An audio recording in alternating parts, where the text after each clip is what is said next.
Live from New Delhi, you're watching DD India Live, India's voice to the world. I'm Unman Bhattacharya, coming up in the next 30 minutes. Special discussion on the 75th anniversary of India's constitution to continue on Saturday. Prime Minister Narendra Modi to respond to the discussion in Lok Sabha today.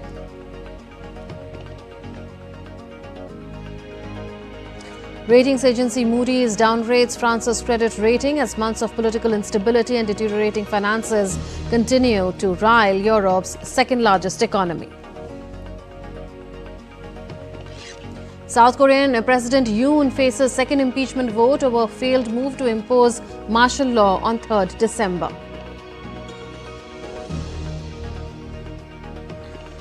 And in sports, third India versus Australia Border Gavaskar Trophy test underway in Brisbane.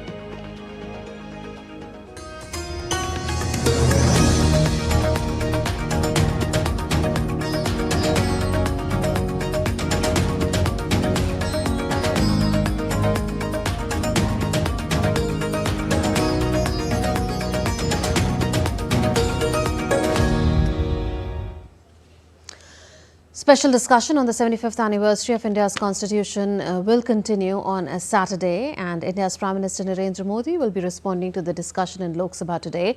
DD India's Vishal Baristo and Anil Thomas with the details. Rajnath Singh, Minister of Defence, opened the debate on the Constitution on the occasion of the completion of 75 years since the adoption of India's Constitution. He accused the Congress Party of taking undue credit for the wide coalition that framed the Constitution of India. विपक्ष के कई नेता संविधान की प्रति अपनी जेब में रखकर घूमते हैं। असल में उन्होंने बचपन से ही यही सीखा है। भारतीय जनता पार्टी संविधान को सिर माथे पर लगाती है। During the debate on the 75th anniversary of adopting the Constitution of India, Congress MP Priyanka Gandhi Vadra made her debut speech in the Lok Sabha. हमारा स्वतंत्रता संग्राम विश्व में एक अनोखा संग्राम था, एक अनोखी लड़ाई थी जो अहिंसा और सत्य पर आधारित थी. SP leader Akhilesh Yadav spoke during the debate on the Constitution in the Lok Sabha. He said that the Constitution is the life breath of democracy. हमारा संविधान जो तैयार हुआ है, उनकी प्रबुद्ध दृष्टि का परिणाम है कि हमारे पास न्याय, स्वतंत्रता, समानता और बंधुत्व के सिद्धांतों पर आधारित एक महान संविधान हमें मिला है. Union Panchayati Raj Minister Rajiv Ranjan alias Lalan Singh condemned previous Congress governments for misusing Article 356 and toppling state governments with the sole aim of sticking to power. महोदय, जब 1975 में इमरजेंसी लगा तो हम सब लोग जेल में थे और लाखों लोगों को मीसा में उठा के जेल में बंद कर दिया गया. पूरे देश में कोई छोटा से लेकर बड़ा विरोधी दल का नेता नहीं था जो सड़कों पर घूम सकता था. संविधान की बात कर रहे हैं. The much anticipated discussion on the 75th anniversary of India's Constitution will continue on Saturday. The Prime Minister will respond to the debate on the Constitution in the Lok Sabha on December 14. Vishal Baristo and Anil Thomas reporting for DD India.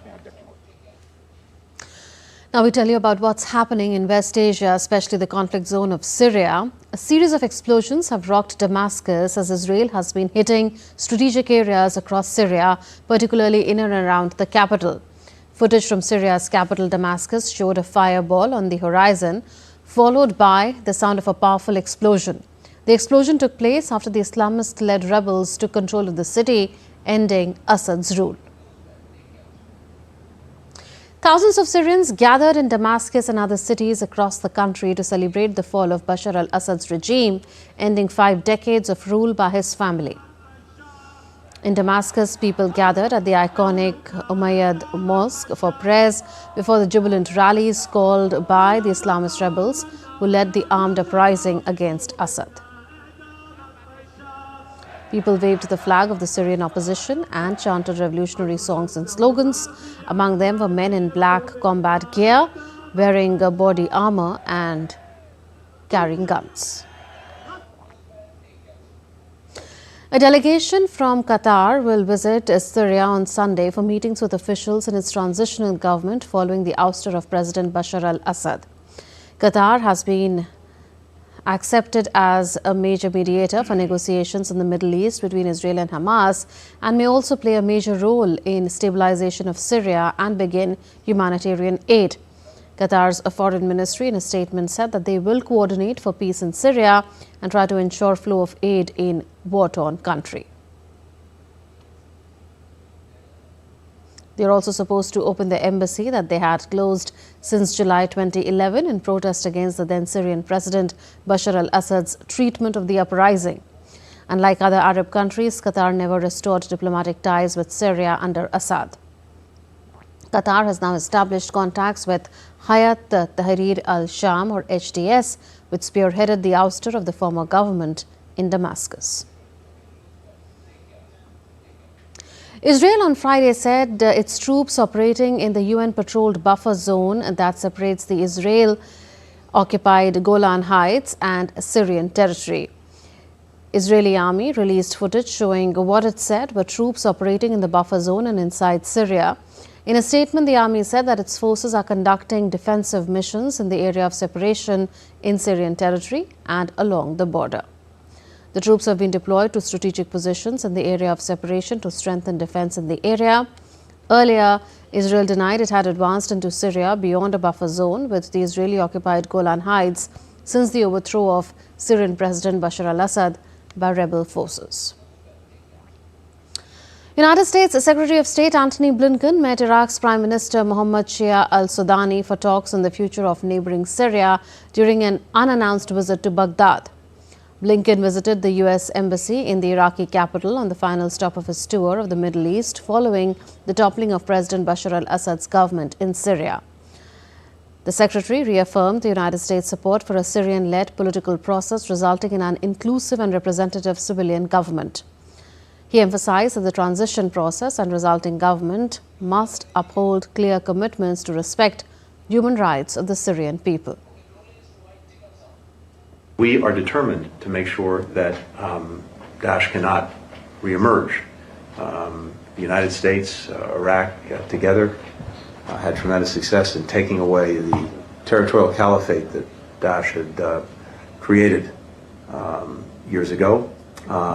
And now, having put Daesh back in its box, we can't let it out, and we're determined to make sure that that doesn't happen.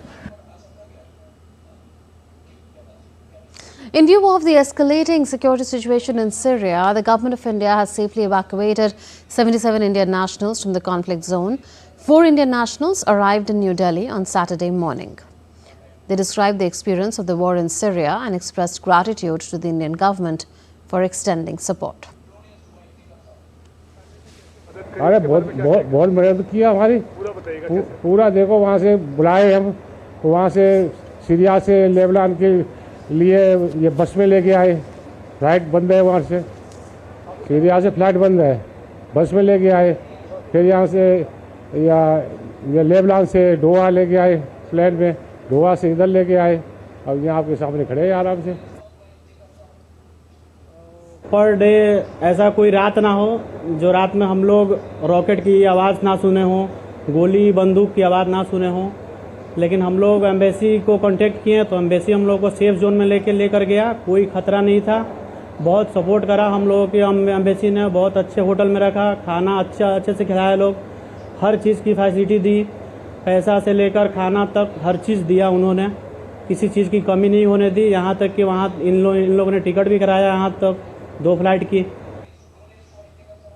वहाँ Syria में हालात ख़राब होने के बाद मतलब MBC से हम लोगों को फ़ोन आया कि मतलब आप लोग यहाँ से निकल जाइए तो फिर हम लोग उस आँखों से देखी मतलब 3-4 किलोमीटर दूर पे मतलब गोला बारूद फट रहे थे उसको देख के हालत बहुत ख़राब था उसके बाद एमबीसी से फ़ोन आया उसके बाद हम लोगों को बेरूत शिफ्ट किया गया उसके बाद वहाँ 3 दिन रखने के बाद हम लोगों का टिकट कराया गया है टिकट करा के यहाँ लाया गया है मोदी जी के लिए हम लोग बहुत आभारी रहेंगे So there you heard from some of the 4 Indian nationals who have now arrived at the New Delhi airport. Remember, the MEA had said earlier that around 70 Indian nationals, 77 to be precise, have been evacuated from war-torn Syria.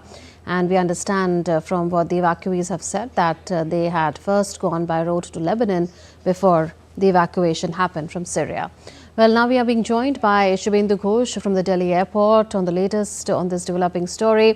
Shubhendu, we heard from some of the evacuees on how the evacuation took place. Could you tell us more about the evacuation exercise? That's right, Munmun. As we know that given the security situation developing in Syria, some 77 Indian nationals have been safely evacuated from the conflict zone. Now, the evacuation is happening in various stages. These 77 people have been evacuated first in the safety of Lebanon, which is neighboring Syria. And from there, in parts, through commercial flights, these evacuated Indians are now reaching India. Just a short while ago, the people we heard were from a batch that reached in New Delhi just a short while ago. This evacuation process of 77 Indian nationals now from Lebanon to India will continue. It is expected that till early next year, this evacuation process could continue. The MEA has said that they have evacuated at the moment those people who had expressed their desire to be taken back to India.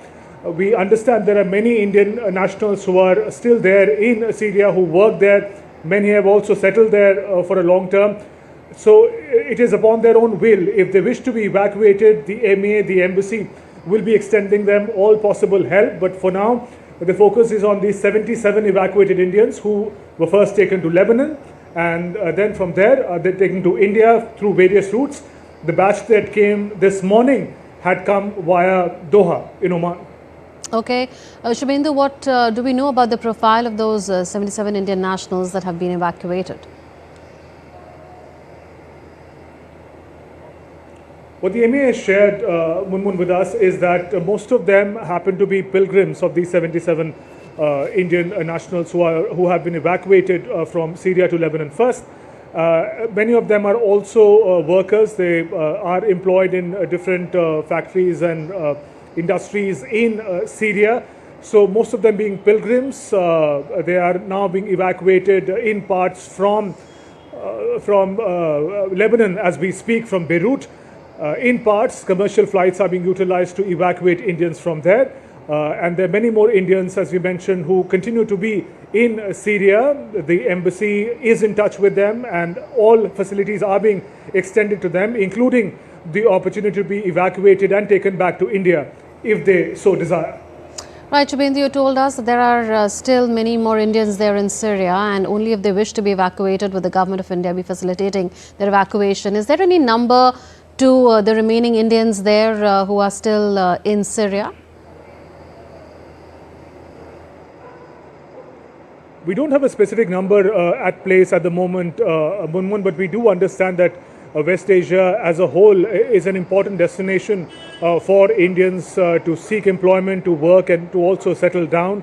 Syria also happens to be one of those countries where many Indians go to find work, find employment. As of now, the embassy has mentioned that they are in touch with all those who are in Syria, all Indians who are there in Syria. They're working in different capacities, they're pilgrims. They are in contact with the embassy, and the embassy is also monitoring the situation unfolding as far as the security in the region is concerned, and they would issue advisories accordingly. But for now, people who are being evacuated, it is being driven by their will to be taken back to India. So these 77 Indian nationals had reached out to the Indian mission for help in evacuation, and the MEA sprung into action immediately, and the batches of Indian nationals have started coming in. One arrived early this morning, another would be arriving a short while from now. Another batch is scheduled to arrive today evening. So commercial flights are being utilized to bring back the stranded Indians back from the conflict zone in Syria. Munmun? We'll leave it at that. Shubhendu Ghosh reporting from the New Delhi airport. Still to come on this edition of DD India Live. Georgia's political crisis deepens as new pro-Euro protests grip Tbilisi ahead of the controversial nomination of a far-right government loyalist as president. Magnitude 6.2 earthquake strikes Chile. And former US Speaker Nancy Pelosi injured on Luxembourg trip.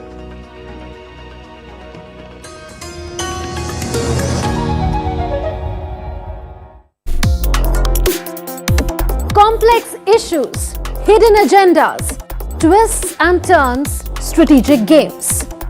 We think all dots are linked. We just need to connect them. Join me every week as I connect the dots to unravel hidden designs in statecraft, mysteries, and decode issues that matter to you. Watch Connecting the Dots with me at these times on DD India.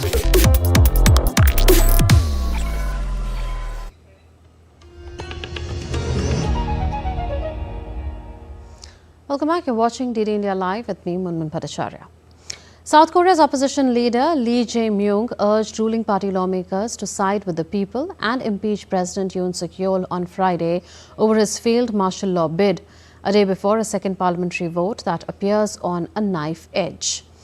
A week after the first attempt to remove President Yoon over the martial law issue failed, South Korea's National Assembly will hold a vote on Saturday to decide whether to impeach him for insurrectionary acts undermining the constitutional order.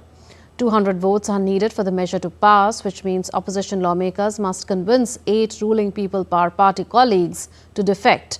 7 ruling party lawmakers had pledged to support impeachment till Friday noon. Georgia's political crisis has deepened as new pro-Euro protests gripped Tbilisi. These protests come ahead of the controversial nomination of a far-right government loyalist as president. The Black Sea nation has been in turmoil since the governing Georgian Dream Party claimed victory in contested October parliamentary elections. Its decision last month to delay EU accession talks ignited a fresh wave of mass rallies. More unrest is expected today when Georgian Dream is set to appoint far-right former footballer Mikhail Kavelashvili as president in an election dubbed as controversial and marred by irregularities. Meanwhile, demonstrations rocked the capital Tbilisi for the 16th consecutive day as thousands of pro-EU protesters filled the streets, marching in a dozen different locations before gathering in the evening outside Parliament. A 6.3 magnitude earthquake shook the central Chile region on Friday, including the capital Santiago. As per the National Seismological Center of the University of Chile, the earthquake's epicenter was located 52 kilometers southeast of Curicó at a depth of 114 kilometers. The Hydrographic and Oceanographic Service of the Navy in Chile has ruled out the possibility of a tsunami on the country's coastlines. Former U.S. House of Representatives Speaker Nancy Pelosi suffered an injury on a trip to Luxembourg and has been admitted to a hospital for evaluation. Her office has confirmed that the injury occurred while she was abroad and she is receiving the necessary care. Pelosi is the first woman to serve as Speaker of the House and had also been a long-time leader of the House Democratic Caucus. Pelosi played a key role in passing Democratic President Joe Biden's sweeping $1 trillion infrastructure bill in 2022 and famously feuded with Republican Donald Trump during his first 4 years in office. Bad news for TikTok, which parent Chinese company lost the case in a U.S. appeals court. The court rejected an emergency request by TikTok for temporarily halting U.S. ban and ordered that its Chinese parent company ByteDance either divest the short video app by January 19th to an American company or face a ban on the app. TikTok and ByteDance had on Monday filed the emergency motion with the U.S. Court of Appeals for the District of Columbia, asking for more time to make its case to the U.S. Supreme Court. TikTok now will have to move to the Supreme Court in an attempt to halt the pending ban. TikTok has more than 170 million monthly users in America. Meanwhile, the U.S. House of Representatives Committee on China on Friday told the CEOs of Google parent Alphabet Google and Apple AAPL.O that they must be ready to remove TikTok from the U.S. app stores on January 19th. Democrats and Republicans are on the same page, but Democrats on this issue Republican John Mulenar and Democrat Raja Krishnamurthy separately urged TikTok CEO Shou Chew to sell the short video app to an American company, arguing that the move is necessary for the national security of the United States and protect TikTok's American users from the Chinese Communist Party. Ratings agency Moody's downgraded France's credit rating to AA3 with a stable outlook following months of political crisis and the appointment of centrist François Bayrou as Prime Minister. Moody's cited France's political fragmentation in its decision, which comes after Parliament ousted Michel Barnier's government in a historic no-confidence vote following a standoff over an austerity budget. Bayrou's appointment makes him France's fourth Prime Minister this year, with Barnier being booted out after just 3 months in office. The newly appointed Premier faces the immediate challenge of forming a cabinet that can survive a no-confidence vote in a divided parliament and thrashing out a 2025 budget in a bid to limit economic turmoil. Moody's further said that in a highly politically fragmented environment, there is now very low probability that the next government will sustainably reduce the size of fiscal deficits beyond next year. The ratings agency opened the door to downgrading France in October when it changed the country's outlook from stable to negative. New French Prime Minister François Bayrou said that he faced a big challenge to tackle France's deficit, with opponents' lukewarm reactions to his appointment underlining the difficulty of the job he faces. Bayrou was named Prime Minister of 2024, and his immediate priority will be passing a special law to roll over the 2024 budget, with a nastier battle over the 2025 legislation looming early next year.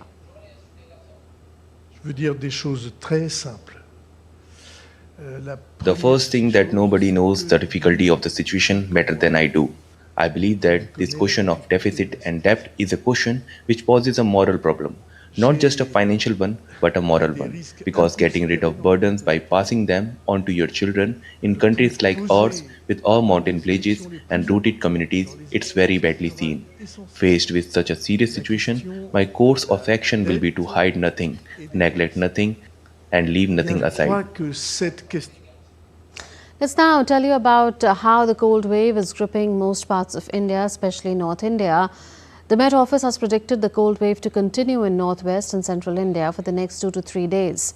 According to the Weather Office, cold wave conditions will continue in northern Union territories of Jammu and Kashmir and Ladakh and northern Indian states of Punjab, Haryana, Rajasthan, Uttar Pradesh and central Indian states of Madhya Pradesh and some parts of Chhattisgarh for the next 2 days. Similar conditions will continue in Gangetic West Bengal, Bihar and Jharkhand of eastern India till tomorrow. The Met Department scientist Dr. Soma Sen Roy said that the temperature has suddenly dropped due to western disturbances.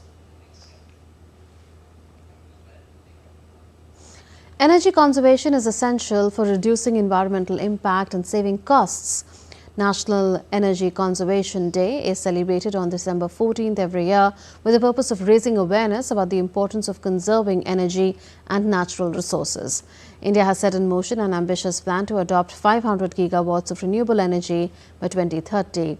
This report tells you more.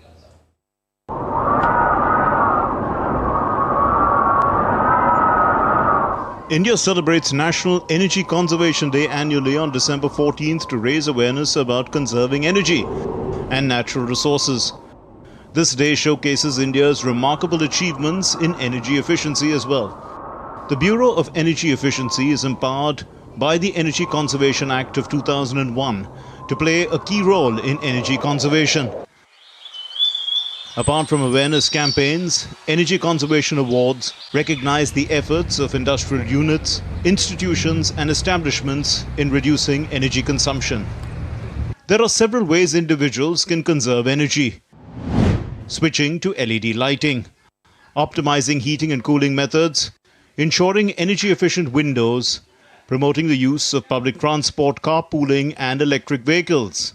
There's a huge disruption taking place, and it's important that we accelerate the pace of electric vehicles, both in two-wheelers, three-wheelers, which account for about 75% of our vehicles. And the government has already allocated 57,613 crores for procuring 10,000 electric buses. At the policy level, there's a strong emphasis on renewable energy. India's renewable energy capacity has reached 213.7 gigawatts, with an ambitious target of 500 gigawatts by 2030. We increased awareness about the need of sustainable energy sources by encouraging domestic manufacturing. In the solar sector, we increased availability. Through specific schemes and incentives, we also made the solar option affordable. The Bureau of Energy Efficiency promotes energy efficiency via standards, labeling, building codes, and energy-efficient appliances. Additionally, the National Mission for Enhanced Energy Efficiency targets large industries with policy measures and incentives. Energy conservation remains a vital component in reducing environmental impact and saving costs, showcasing India's commitment to a sustainable future. Bureau Report, DD India. In cricket, rain has stopped play once again. Usman Khawaja and Nathan McSweeney are otherwise forming a good opening partnership for Australia on day one of the third Border Gavaskar Trophy Test in Brisbane. On the other hand, Indian bowlers are eyeing some quick wickets in order to gain an upper hand over the Aussies. India won the toss and opted to field against Australia in the third test of the 5-match series at the Gabba in Brisbane. It could be a series-deciding game as both the teams are level at 1-1, with Australia making a remarkable comeback through the pink ball test that took place in Adelaide. India started the series with a dominating 295-run victory, but the hosts bounced back with a stunning 10-wicket win. India's public broadcaster Prasar Bharati has recently launched Waves, entering the field of OTT platforms. Waves provides a complete infotainment ecosystem to digital media and OTT audiences. If you also want great content for free, then download Waves today. That's all in this edition of DD India Live. Do share your thoughts with us on the news of the day. For those on the go, you can get all the latest news and updates from India and across the world on the DD India mobile app. This app is available on both Android and iOS platforms. You can scan the QR code on the screen to download now. We'll be back with more news as it breaks here on DD India. I'm Bharacharya from all of us here in Delhi. Thanks for watching DD India Live. Namaskar.